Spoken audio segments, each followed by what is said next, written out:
নমস্কার বন্ধুরা, তোমরা দেখছো তোমাদের প্রিয় চ্যানেল অল ইন্ডিয়া র্যাঙ্কার্স। চলে এসেছি আজকে আমরা 10 নম্বর ক্লাস নিয়ে। ডব্লিউবিএসএসসি গ্রুপ সি গ্রুপটির জন্য অলরেডি আমরা 9টা ক্লাস করেছি, যার প্লেলিস্ট তোমরা আমাদের চ্যানেলে তোমরা পেয়ে যাবে। তোমরা যারা যারা নতুন রয়েছো অবশ্যই তোমরা একটা লাইক করে দেবে, শেয়ার করে দেবে এবং এখনও পর্যন্ত যদি সাবস্ক্রাইব না করে থাকো করে রাখবে, কারণ ভবিষ্যতে তোমরা গুরুত্বপূর্ণ যে ক্লাস তোমরা এই চ্যানেলেই পাবে। এছাড়া কিন্তু অবশ্যই তোমরা দেখে রাখবে আমাদের টেলিগ্রাম চ্যানেলের যে লিঙ্ক, সেটা কিন্তু ভিডিও ডিসক্রিপশন বক্সে আমরা দিয়ে রেখেছি, সেখানে অবশ্যই সকলে যুক্ত হবে। তো চলো আজকের ক্লাস শুরু করা যাক। আজকের ক্লাসের আমাদের প্রথম প্রশ্ন রয়েছে, সিক্স মেশিন এটি কার আত্মজীবনী রয়েছে? তো অপশানগুলো তোমরা একটু দেখে নাও।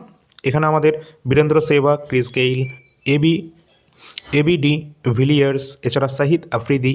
তো এনাদের মধ্যে সিক্স মেশিন আত্মজীবনী রয়েছে কার? রাইট অ্যান্সার হয়ে যাবে ক্রিস গেইল, তার আত্মজীবনী রয়েছে সিক্স মেশিন। এবার আমরা দেখে নেব বিভিন্ন গুরুত্বপূর্ণ স্পোর্টস রিলেটেড যে পার্সোনালিটি রয়েছে এবং তাদের আত্মজীবনী।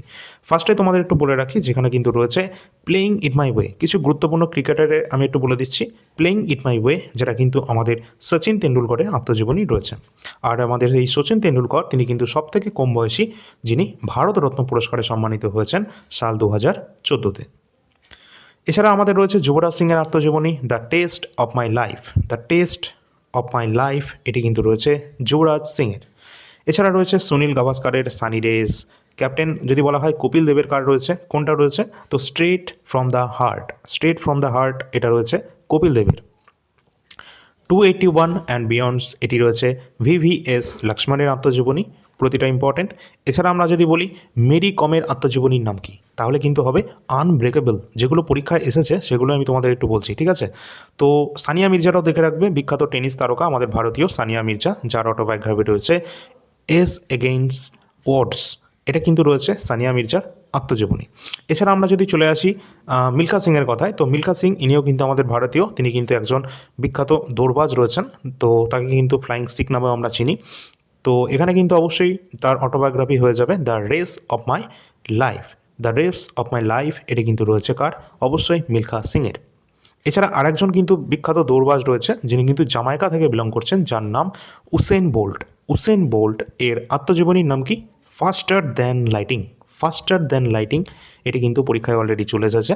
তো এটি কিন্তু উসেন বোল্টের আত্মজীবনী।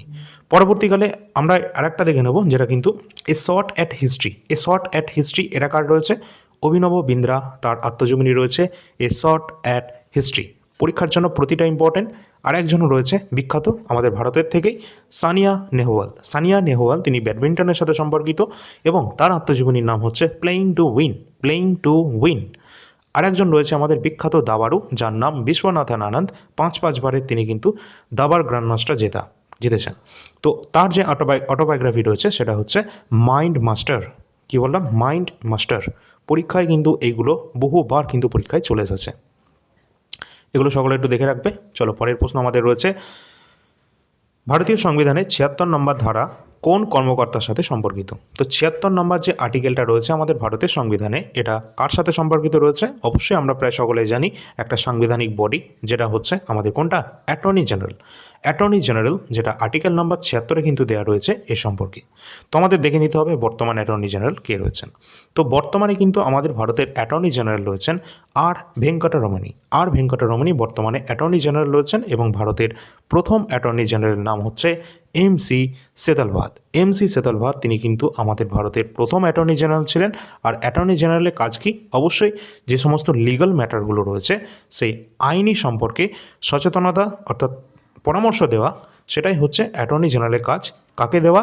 কেন্দ্রীয় সরকারকে, অর্থাৎ পিএমকে। ঠিক আছে? এর সাথে সাথে তোমরা দেখে রাখবে অ্যাটর্নি জেনারেলের সাথে সাথে কিন্তু সলিসিটর জেনারেলটাও দেখে রাখবে, কারণ সলিসিটর জেনারেল কিন্তু অ্যাটর্নি জেনারেলকে সাহায্য করে থাকে তার কাজের জন্য।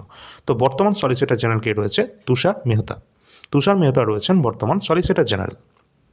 এছাড়া এই অ্যাটর্নি জেনারেলের মতো আমাদের রাজ্যেরও একটা পোস্ট রয়েছে, সেটা হচ্ছে অ্যাডভোকেট জেনারেল। এটাও হচ্ছে আমাদের সাংবিধানিক পোস্ট।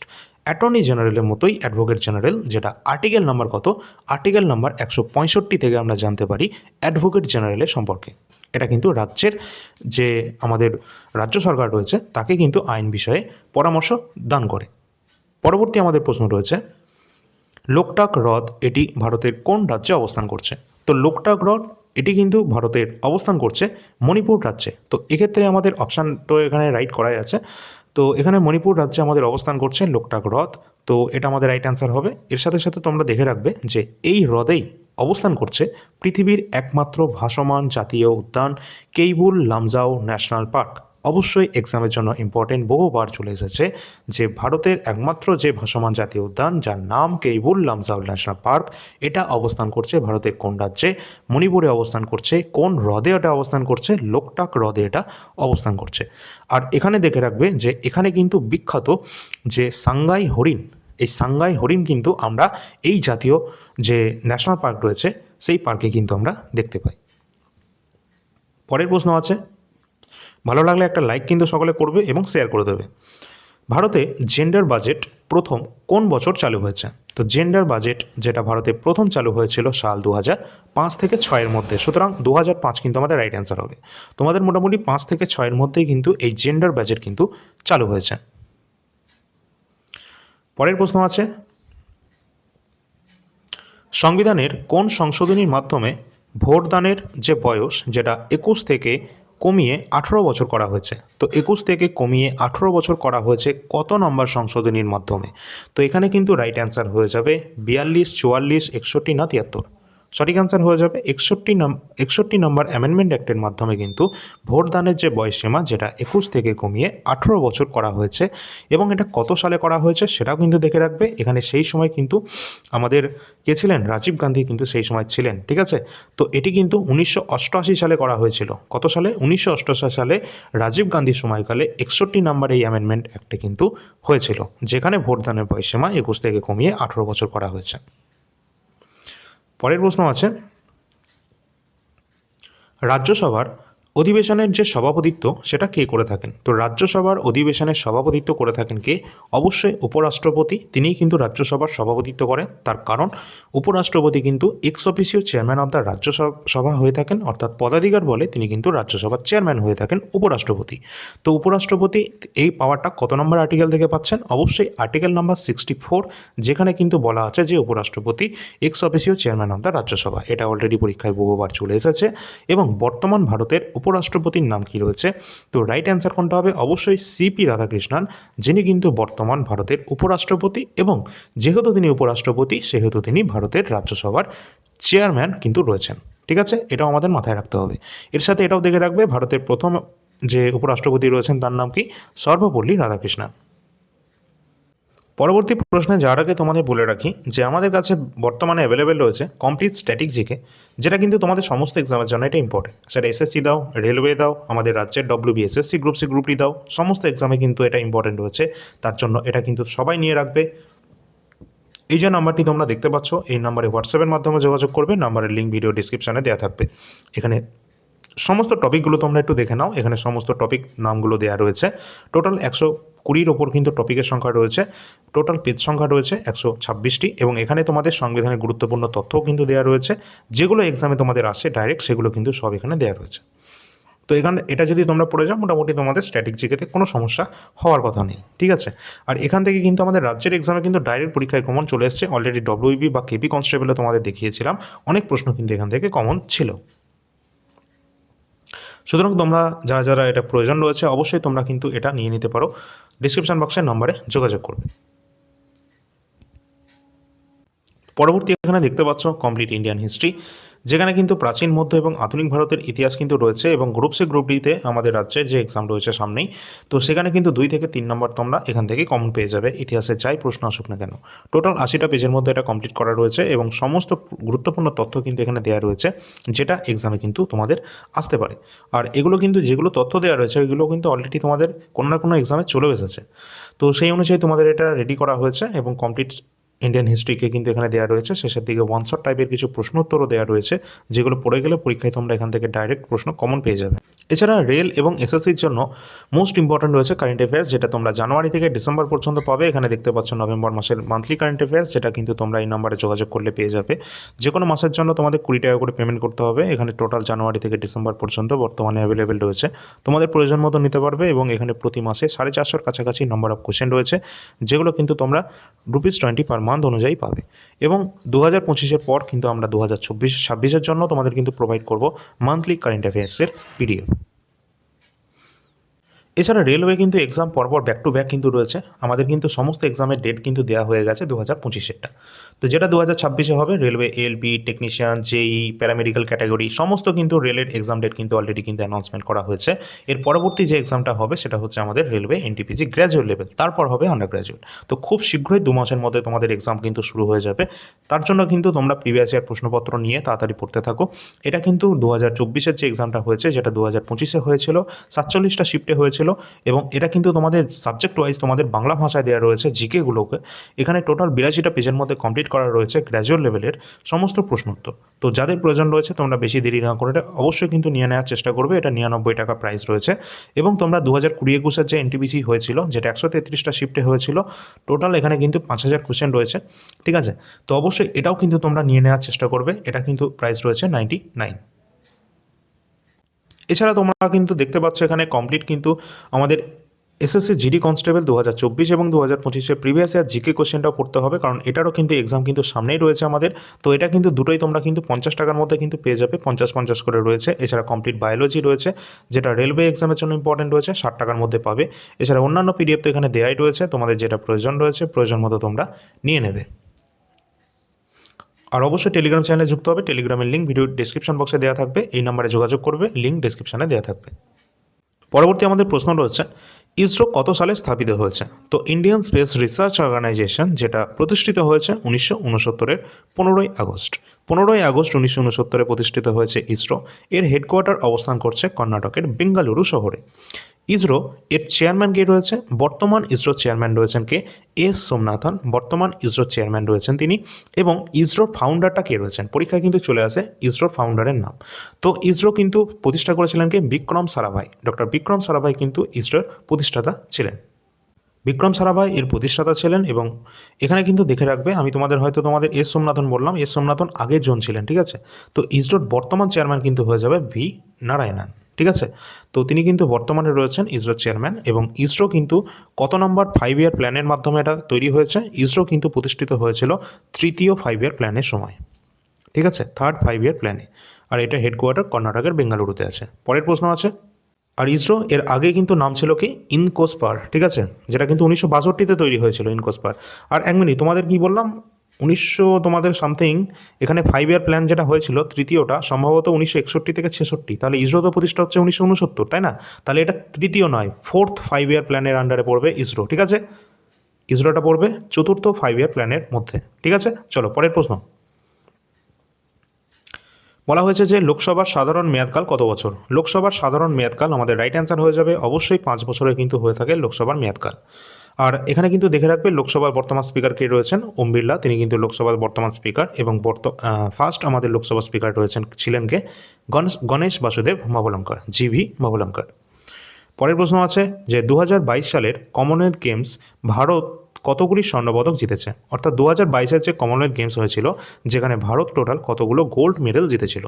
তো অবশ্যই ভারত কিন্তু এখানে টোটাল 22টি কিন্তু গোল্ড মেডেল জিতেছিল। আর এখানে কিন্তু তোমরা দেখবে 2026 সালে কিন্তু আমাদের এই কমনওয়েলথ গেমস কিন্তু অনুষ্ঠিত হচ্ছে। প্রতি 4 বছর পর পর কিন্তু এই কমনওয়েলথ গেম অনুষ্ঠিত হয়, ঠিক আছে? তো লাস্ট 2022-এ হয়েছিল চীনের হংজৌতে। এবং ফোর্থ না, এটা তোমাদের 4 বছর পর আবার যে আমাদের কমনওয়েলথ গেমসটা হতে যাচ্ছে 2026-এর, সেটা কিন্তু অনুষ্ঠিত হবে স্কটল্যান্ডের গ্লাসগো শহরে। আর এর থেকেও সবথেকে বেশি ইম্পর্টেন্ট প্রশ্ন যেটা, আমাদের ভারত কিন্তু হোস্ট করতে যাচ্ছে এই কমনওয়েলথ গেমস 2030-এ, যেটা গুজরাটের আহমেদাবাদ শহরে কিন্তু অনুষ্ঠিত হতে যাচ্ছে 2030 সালের কমনওয়েলথ গেমস। পরের প্রশ্ন আছে, আইহোল লিপি রচনা নিচে কোন ব্যক্তি করেছেন? তো আইহোল যে শিলালিপি রয়েছে যার রচনা করেছিলেন কে? রবিকীর্তি। রবিকীর্তি রচিত আইহোল প্রশস্তি। এখানে তোমরা দেখবে যে রবিকীর্তি ছিলেন চালুক্যরাজ দ্বিতীয় পুলকেশীর একজন সভাকবি। পরের প্রশ্ন আছে, ইন্দ্রাবতী ন্যাশনাল পার্ক এটা কোথায় অবস্থান করছে? তো ইন্দ্রাবতী ন্যাশনাল পার্ক যেটা অবস্থান করছে ভারতের ছত্তিশগড় রাজ্যে। ছত্তিশগড় রাজ্যে গুরুত্বপূর্ণ যে সমস্ত জাতীয় উদ্যান রয়েছে তার মধ্যে অন্যতম রয়েছে কাঙ্গের ভ্যালি জাতীয় উদ্যান, ইন্দ্রাবতী জাতীয় উদ্যান এবং সঞ্জয় বা গুরু ঘাসিদাস জাতীয় উদ্যান। এই তিনটে কিন্তু গুরুত্বপূর্ণ জাতীয় উদ্যান রয়েছে এই ছত্তিশগড় রাজ্যে। পরবর্তী প্রশ্ন আছে, ডলফিন নোজ এটি কোথায় অবস্থান করছে? তো ডলফিন নোজ এটা দেখা যায় বিশাখাপত্তনমে, অন্ধ্রপ্রদেশের বিশাখাপত্তনমে দেখা যায় ডলফিন নোজ। পরের প্রশ্ন আছে, ভারতের যে সমস্ত যে পারমাণবিক বিদ্যুৎ কেন্দ্র রয়েছে না, তার মধ্যে অন্যতম রয়েছে কুদানকুলম। আর এই কুদানকুলম পারমাণবিক শক্তি কেন্দ্র এটা ভারতের কোথায় অবস্থান করছে? তো কুদানকুলম যেটা অবস্থান করছে ভারতের তামিলনাড়ু রাজ্যে। আর যদি এর সম্পর্কে তোমাদের বলতে হয়, এই কুদানকুলম নিউক্লিয়ার পাওয়ার প্ল্যান্ট যেটা কিন্তু তামিলনাড়ুর কুদানকুলমে যে জেলা রয়েছে সেখানে কিন্তু অবস্থান করছে। আর এটা হচ্ছে লার্জেস্ট এবং নিউয়েস্ট কিন্তু আমাদের শক্তি কেন্দ্র, পারমাণবিক শক্তি কেন্দ্র। যদি বলা হয় যে ভারতের প্রথম নিউক্লিয়ার পাওয়ার প্ল্যান্টের নাম কি, তাহলে হয়ে যাবে মহারাষ্ট্রে অবস্থান করছে তারাপুরা জাতীয় আমাদের অ্যাটমিক পাওয়ার প্ল্যান্ট, যেটা কিন্তু তারাপুরা মহারাষ্ট্রে অবস্থান করছে। এছাড়া অন্যান্য রয়েছে, যেমন রাজস্থান অ্যাটমিক পাওয়ার স্টেশন রয়েছে, মাদ্রাজ অ্যাটমিক পাওয়ার স্টেশন যেটা কিন্তু তামিলনাড়ুতে অবস্থান করছে। আরেকটা পরীক্ষায় আছে নারোডা। নারোডাটা কোথায় অবস্থান করছে? এটা উত্তরপ্রদেশে অবস্থান করছে নারোডা। এবং আরেকটা তোমাদের রয়েছে কৈগা। কৈগাটাও পরীক্ষায় চলে আসে, যেটা কিন্তু কর্ণাটকে অবস্থান করছে। ঠিক আছে, এগুলো একটু দেখে রাখবে, পরীক্ষার জন্য ইম্পর্টেন্ট। আর ওল্ডেস্ট যদি বা সবথেকে প্রাচীনতম বলা হয়, সেক্ষেত্রে কিন্তু হয়ে যাবে মহারাষ্ট্রের তারাপুরা। পরের প্রশ্ন আছে, নিচের মধ্যে কে রয়েছেন শান্তুর বাদ্যযন্ত্রের সাথে যুক্ত?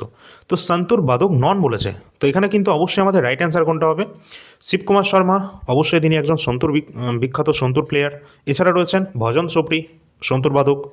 এবং রয়েছে কি আমজাদ আলী খান রয়েছে, এবং রয়েছে আমাদের তরুণ ভট্টাচার্য। তো আমজাদ আলী খান তিনি কিন্তু কোনো রকমভাবে সন্তুরের সাথে যুক্ত নন, এবং তরুণ ভট্টাচার্য ইনিও কিন্তু একজন বিখ্যাত সন্তুরের সাথে যুক্ত রয়েছেন। ঠিক আছে, তো অপশান অনুসারে আমাদের সিটা রাইট অ্যান্সার হয়ে যাবে। আর তিনটে নাম কিন্তু দেখে রাখবে, এই তিনটে নামই পরীক্ষায় বারবার আসে, যে সন্তুর বাদক রয়েছেন শিবকুমার শর্মা, ভোজন সোপরি, এছাড়া রয়েছে আরেকজন নামও রয়েছে রাহুল শর্মা, তিনিও কিন্তু এই সন্তুরের সাথে যুক্ত, এবং তরুণ ভট্টাচার্য। পরের প্রশ্ন আছে, জয় জওয়ান জয় কিষাণ স্লোগানটি কে দিয়েছিলেন? তো জয় জওয়ান জয় কিষাণ যে স্লোগান রয়েছে, এটি কিন্তু লাল বাহাদুর শাস্ত্রী অন্যতম স্লোগান কিন্তু তিনি দিয়েছিলেন। পরের প্রশ্ন, হি ফর সি। তো এই যে ক্যাম্পেইন, এটি কোন বিষয়ের সাথে উৎসাহিত করেছে? কোন বিষয়টিকে উৎসাহিত করে হি ফর সি এই ক্যাম্পেইনটি? তো অবশ্যই রাইট অ্যান্সার হয়ে যাবে লিঙ্গ সমতা, অর্থাৎ জেন্ডার ইকুয়ালিটি। আর তোমাদের এখান থেকে কিন্তু প্রশ্ন থাকে, যেটা কিন্তু তোমাদের সিলেবাসে রয়েছে, WBSSC group C group D সিলেবাসে। পরবর্তী প্রশ্ন আছে, দিশা অ্যাক্ট 2020 অনুযায়ী ধর্ষণ মামলায় বিচার সম্পন্ন করার সময়সীমা কত? তো এই যে বিচারের ক্ষেত্রে এটা সময়সীমাটা কত দিয়েছে এই দিশা অ্যাক্ট 2020 অনুসারে? তো অবশ্যই এখানে রাইট অ্যান্সার হয়ে যাবে 21 দিন। 21 দিনের মধ্যে কিন্তু মামলা শেষ করতে হবে। পরবর্তী প্রশ্ন আছে, কলহনের রাজতরঙ্গিনী গ্রন্থে কোন জায়গার ইতিহাস বর্ণিত আছে? তো কলহনের রাজতরঙ্গিনী থেকে আমরা কাশ্মীরের ইতিহাসের কথা জানতে পারি, সুতরাং option number C right answer.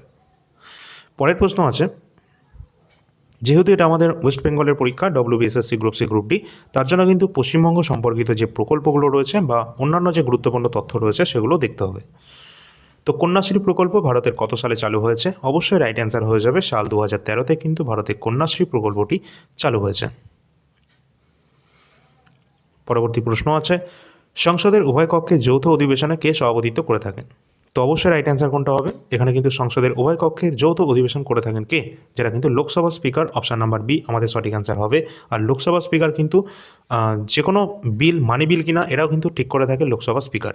আর যখনই কিন্তু এই যৌথ অধিবেশন আহ্বান করে থাকেন কে, পরীক্ষা এটাও আসে, যৌথ অধিবেশন কিন্তু আহ্বান করেন ভারতের রাষ্ট্রপতি, আর যখন আহ্বান করেন তখন কিন্তু তার সভাপতিত্ব করবে লোকসভা স্পিকার, না তো এখানে রাজ্যসভার যে উপরাষ্ট্রপতি রয়েছেন, রাজ্যসভার চেয়ারম্যান, তিনি কিন্তু নয়। ঠিক আছে, এখানে কিন্তু এটাও দেখবে যে সংবিধানের 108 নম্বর ধারা অনুযায়ী রাষ্ট্রপতি কিন্তু যৌথ অধিবেশন আহ্বান করে থাকেন, যেমনটা তোমাদের বললাম, এবং স্পিকার কিন্তু সেখানে সভাপতিত্ব করেন। এই দুটোই কিন্তু এক্সামের জন্য ইম্পর্টেন্ট। পরবর্তী প্রশ্ন রয়েছে, গোল এই যে আত্মজীবনী রয়েছে, এটি কোন খেলোয়াড়ের, বিখ্যাত খেলোয়াড়ের আত্মজীবনী, তার নাম কি? তো রাইট অ্যান্সার হয়ে যাবে ধ্যানচাঁদ, মেজর ধ্যানচাঁদ। তিনি কিন্তু তার যে আত্মজীবনী রয়েছে বা অটোবায়োগ্রাফি রয়েছে সেটা হচ্ছে দ্য গোল। আর ইনি কিন্তু হকি খেলার সাথে সম্পর্কিত, কারণ হকির জাদুঘর বলা হয় মেজর ধ্যানচাঁদকে। পরের প্রশ্ন আছে মানবদেহের কোন অঙ্গ ভারসাম্য বজায় রাখতে সহায়তা করে? তো মানবদেহের যে অঙ্গটি ভারসাম্য বজায় রাখতে সাহায্য করে যেটা হচ্ছে কর্ণ। পরের প্রশ্ন আছে ভারতের প্রথম অর্গানিক রাজ্য কোনটি? তো ভারতের প্রথম অর্গানিক রাজ্য যেটা কিন্তু সিকিম। আর সিকিম কত সালে ভারতের অন্তর্ভুক্ত হচ্ছে এটা তোমরা সকলে কমেন্ট সেকশনে জানাবে। পরের প্রশ্ন আছে সবুজ সাথী প্রকল্পের প্রধান উদ্দেশ্য কী রয়েছে? তো সবুজ সাথী যেটা কিন্তু আমরা সকলেই কিন্তু প্রায় অনেকেই কিন্তু এটা পেয়েছি, সবুজ সাথী সম্পর্কে আমরা সকলেই জানি। তো এটা কিন্তু অবশ্যই নবম থেকে দশম শ্রেণী পর্যন্ত যে সমস্ত ছাত্র এবং ছাত্রীরা রয়েছেন তাদের সকলকে কিন্তু সাইকেল প্রদান করা হয়ে থাকে যাতায়াতের জন্য। এটা হচ্ছে সবুজ সাথীর প্রকল্পের প্রধান উদ্দেশ্য। পরবর্তী রয়েছে নীতি আয়োগ। নীতি আয়োগ এটি কত সালে গঠিত হয় বা প্রতিষ্ঠিত হয়? তো নীতি আয়োগ এটা কোনো নতুন কিছু নয়, এর আগে ছিল প্ল্যানিং কমিশন। এই প্ল্যানিং কমিশনটাই পরবর্তীকালে রিপ্লেস হয়ে তৈরি হয়েছে নীতি আয়োগ। তো নীতি আয়োগ যেটা সাল 2015 সালে এটা চালু হয়েছে। সাল 2015 সালে কিন্তু চালু হয়েছে এই নীতি আয়োগ 1 জানুয়ারিতে। নীতি আয়োগের যে চেয়ারম্যান রয়েছেন তার নাম কি? অবশ্যই কিন্তু প্রাইম মিনিস্টার নরেন্দ্র মোদী, তিনি কিন্তু বর্তমানে নীতি আয়োগের চেয়ারম্যান রয়েছেন। এবং তার সাথে সাথে দেখে রাখবে নীতি আয়োগের ভাইস চেয়ারম্যান কে রয়েছেন? সুমন বেরি। সুমন বেরি রয়েছেন নীতি আয়োগের ভাইস চেয়ারম্যান। এবং নীতি আয়োগের সিইওর নাম কি? এটাও পরীক্ষায় আসে, যেটা হয়ে যাবে আমাদের বিভিআর সুব্রমণিয়াম। তিনি কিন্তু বর্তমানে রয়েছেন নীতি আয়োগের সিইও। প্রতিটা কিন্তু এক্সামের জন্য ইম্পর্টেন্ট। পরের প্রশ্ন আছে কোন সাস্টেইনেবল ডেভেলপমেন্ট গোল নারীর ক্ষমতায়ন এবং লিঙ্গ সমতাকে নিয়ে কাজ করে থাকে? তো রাইট অ্যান্সার কোনটা হবে? 4টে অপশান দেওয়া রয়েছে। রাইট অ্যান্সার হয়ে যাবে SDG 5, অপশান নাম্বার সি সঠিক অ্যান্সার। পরবর্তী প্রশ্ন আছে মানুষের চোখের কর্নিয়া সংরক্ষণে কোনটি ব্যবহার করা হয়? তো কর্নিয়াকে সংরক্ষণ করার জন্য যেটা ব্যবহার করা হয় সেটা হচ্ছে কোনটা? অবশ্যই নাইট্রোজেন। কারণ কোনো চোখের যে অংশটা আমাদের প্রতিস্থাপন করা হয় সেটা হচ্ছে কোনটা? কর্নিয়া। ঠিক আছে। আর এটাকে মানে কোনো দেহ থেকে যখন নেওয়া হয় সেটাকে সংরক্ষণ করা হয় নাইট্রোজেনের মাধ্যমে। পরের প্রশ্ন আছে নিম্নলিখিত কোনটি একটি রবি শস্য নয়? তো এখানে অপশান দেওয়া রয়েছে গম, সরিষা, তুলা এবং ছোলা। তো রাইট অ্যান্সার হয়ে যাবে তুলা। এটি কিন্তু রবি শস্য নয়, এটি হচ্ছে খারিফ শস্য। খারিফ শস্য বা রবি শস্য কোনগুলো? যেটা জুন জুলাই মাসে বপন করা হচ্ছে আর কি। তো যেটা হচ্ছে আমাদের খারিফ শস্য, যার উদাহরণ মোটামুটি তোমাদের ওই ধান, ভুট্টা, তুলা, এগুলো কিন্তু আমাদের খারিফ শস্যের উদাহরণ রয়েছে। এছাড়া যেগুলো রয়েছে আমাদের মূলত সেপ্টেম্বর থেকে অক্টোবর মাসের দিকে তোমাদের এগুলো মানে সেই সময় বোনা হয় আর কি। তো সেগুলো আমাদের রবি শস্য হয়ে যাবে। এবং রবি শস্যের কয়েকটা উদাহরণ যদি দেওয়া হয়, যেটা হচ্ছে গম, সরিষা, ছোলা, এগুলো কিন্তু সব আমাদের রবি শস্যের উদাহরণ পড়ছে। পরের প্রশ্ন আছে কম্পিউটার থেকে তোমরা দেখবে, কারণ কম্পিউটার তোমাদের সিলেবাসে রয়েছে। কম্পিউটারে প্রধানত শর্টকাট কী? তো এখানে বলা হয়েছে Ctrl+Y কমান্ডের মাধ্যমে কোন কাজের জন্য এটা ব্যবহার করা হয়? তো কম্পিউটারে আমরা যদি কন্ট্রোলের সাথে ওয়াই প্রেস করি সেক্ষেত্রে আমাদের হয়ে যাবে রিডু আনডু যেটা বলে আর কি। ঠিক আছে, বুঝতে পেরেছো? আর আমরা যদি একটু বলে দিই কয়েকটা শর্টকাট কি, যেমন কন্ট্রোলের সাথে আমরা যদি এক্স প্রেস করি সেক্ষেত্রে আমাদের কী হবে? Ctrl+X, সেক্ষেত্রে হয়ে যাবে কাট। কোনো জিনিস কিন্তু কাট হয়ে যাবে। ঠিক আছে। এছাড়া কন্ট্রোলের সাথে যদি সি প্রেস করা হয় তাহলে সেটা হয়ে যাবে কি? কপি। কোনো সিলেক্টেড আইটেমকে আমরা যদি কন্ট্রোলের সাথে সি প্রেস করি তাহলে হয়ে যাবে সেটা কপি। এবং কন্ট্রোলের সাথে যদি ভি প্রেস করি সেই সিলেক্ট করা যে আইটেমটা যেটাকে আমরা কপি করেছি সেটা কিন্তু হয়ে যাবে পেস্ট। ঠিক আছে, কপি আর পেস্ট। এছাড়া আমরা যদি বলি কন্ট্রোলের সাথে জেড, সেক্ষেত্রে হয়ে যাবে সেটা আনডু। কন্ট্রোলের সাথে জেড করলে হবে আনডু এবং কন্ট্রোলের সাথে ওয়াই করলে হবে রিডু।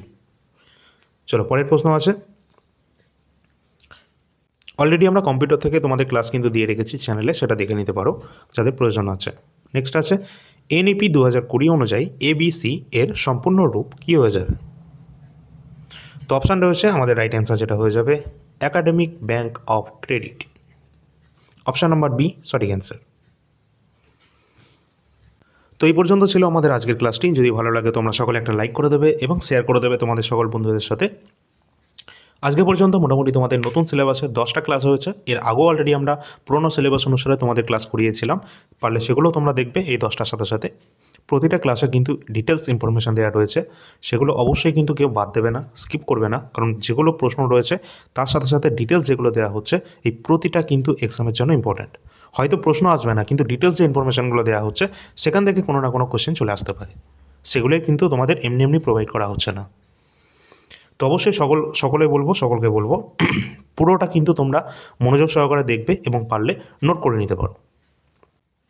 অবশ্যই তোমরা সকলে টেলিগ্রামে যুক্ত হবে। টেলিগ্রামের লিঙ্ক ভিডিও ডিসক্রিপশন বক্সে দেওয়া থাকবে এবং এই নাম্বারটিও দেওয়া থাকবে। এই নাম্বারটির মাধ্যমে তোমরা হোয়াটসঅ্যাপে যোগাযোগ করবে যদি তোমাদের কোনো পিডিএফ প্রয়োজন হয়। এখানে যেগুলো দেওয়া রয়েছে বিশেষ করে complete Indian history, complete static GK এবং বিশেষ করে যারা রেলওয়ে বা এসএসসি এক্সাম দিচ্ছ তাদের জন্য ইম্পর্টেন্ট কারেন্ট অ্যাফেয়ার্স 2025 কমপ্লিট জানুয়ারি থেকে ডিসেম্বর পর্যন্ত। এছাড়া যারা এসএসসি জিডি দেবে, এসএসসি জিডি 2024-25 জিকে কোশ্চেন রয়েছে অ্যাভেলেবেল এবং যারা রেলে পরীক্ষা দেবে তাদের জন্য এনটিপিসি প্রশ্নপত্র রয়েছে, আরপিএফের রয়েছে, বায়োলজিটা রয়েছে, এগুলো সব অ্যাভেলেবেল রয়েছে। যার যেটা প্রয়োজন মতো তোমরা নিয়ে নেবে, ওই নম্বরে যোগাযোগ করবে। দেখা হচ্ছে পরবর্তী ক্লাসে। ধন্যবাদ।